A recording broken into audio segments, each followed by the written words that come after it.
came down from the mountain. Large crowds followed him. Right away, a man with a serious skin disease came up and knelt before him, saying, Lord, if you are willing, you can make me clean. Reaching out his hand, he touched him, saying, I am willing, be made clean.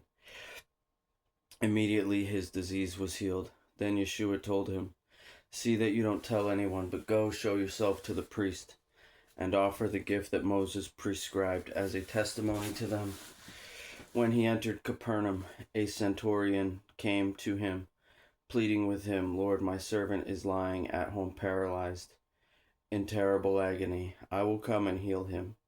He told him, Lord, the centurion replied, I am not worthy to have you come under my roof, but only say the word, and my servant will be cured. For I too am a man under authority,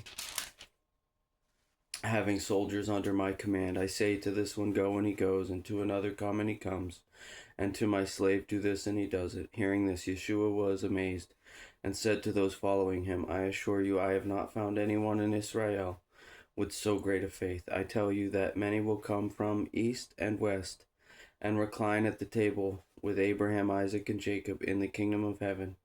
But the sons of the kingdom will be thrown into the outer darkness. In that place there will be weeping and gnashing of teeth.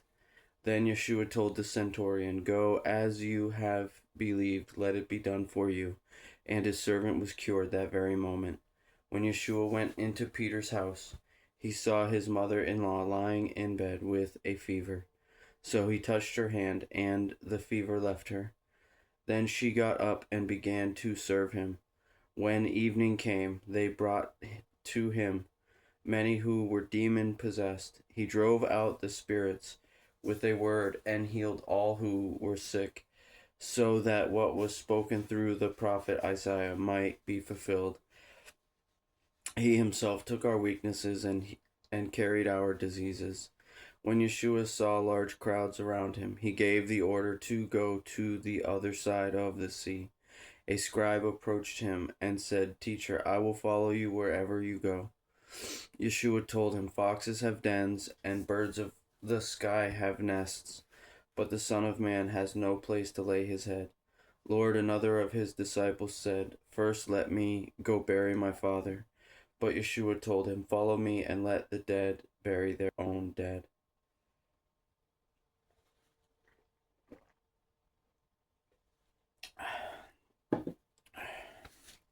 As he got into the boat, his disciples followed him. Suddenly a violent storm arose on the sea, so that the boat was being swamped by the waves.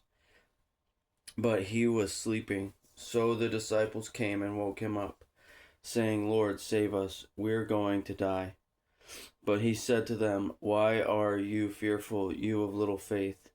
Then he got up and rebuked the winds and the sea, and there was a great calm. The men were amazed and asked, What kind of man is this? Even the winds and the sea obey him. When he had come to the other side, to the region of the Gadarenes, 2 demon-possessed men met him as they came out of the tombs. They were so violent that no one could pass that way. Suddenly they shouted, What do you have to do with us, Son of God? Have you come here to torment us before the time? Now a long way off from them, a large herd of pigs was feeding. If you drive us out, the demons begged him, Send us into the herd of pigs. Go, he told them. So when they had come out, they entered the pigs, and suddenly the whole herd rushed down the steep bank into the sea and perished in the water. Then the men who tended them fled. They went into the city and reported everything, especially what had happened to those who were demon-possessed. At that, the whole town went out to meet Yeshua. When they saw him, they begged him to leave their region.